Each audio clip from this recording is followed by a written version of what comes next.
Hey, what's up guys? Sean Nalawani here of EliteImpactLabs.com with a Muscle in Minutes Q&A where I provide quick to the point, no BS answers to your bodybuilding and fitness questions. Today's question is on the issue of the glycemic index and whether or not it is a useful tool when it comes to selecting carbohydrates for your muscle building or your fat burning diet.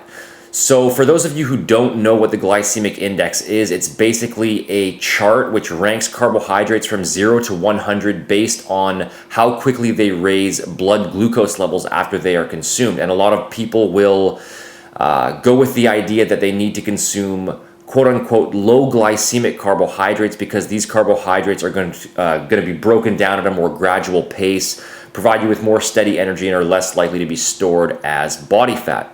The fundamental problem with the glycemic index is that the rankings that are assigned to each carbohydrate are based on the effects that those carbohydrates have when they are consumed alone in a fasted state. Now, you almost never consume your carbohydrates alone in a fasted state. You almost always combine them with proteins and fats. And when you do combine them with proteins or fats, for example, you take a white potato, which does have a fairly high glycemic index ranking, and you combine it with a steak and some vegetables, the entire glycemic response of that meal is going to be lowered significantly. So there's no real way for you to even know what the specific blood glucose response will be for specific carbohydrates as part of a complete meal just by looking at the glycemic index alone.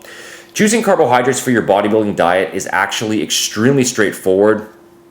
All I would really recommend that you focus on is on getting the bulk of your carbohydrates from higher fiber, minimally refined sources. So somewhere around 70, 80, 90% of your diet should be coming from those types of carbohydrates. So we're talking about things like oatmeal, sweet potatoes, whole grains, fruits, vegetables, these types of carbohydrates. They're going to be higher in fiber, more micronutrient dense. And as long as you're getting the bulk of your diet from those types of carbs, there's really no need to analyze it any further. Worrying about specific glycemic index rankings, so low glycemic or high glycemic, or the specific absorption rate of your carbohydrates, it's really just a total non-issue. So glycemic index is essentially a useless tool when it comes to selecting carbohydrates for your diet. Just focus on getting the bulk of those carbs from high fiber, minimally refined sources. If you're doing that, you can also get a smaller amount from so-called cheat foods as long as you're tracking it as part of your overall macronutrient intake, but that's really all you need to worry about.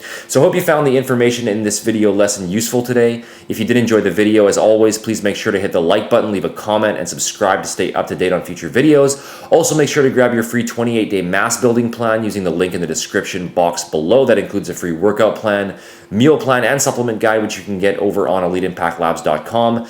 And make sure to join the Elite Impact Labs Facebook page for daily articles, videos, tips, and bodybuilding supplement giveaways. Thanks again for watching this video. I appreciate all the support, and I'll talk to you again soon with more free tips.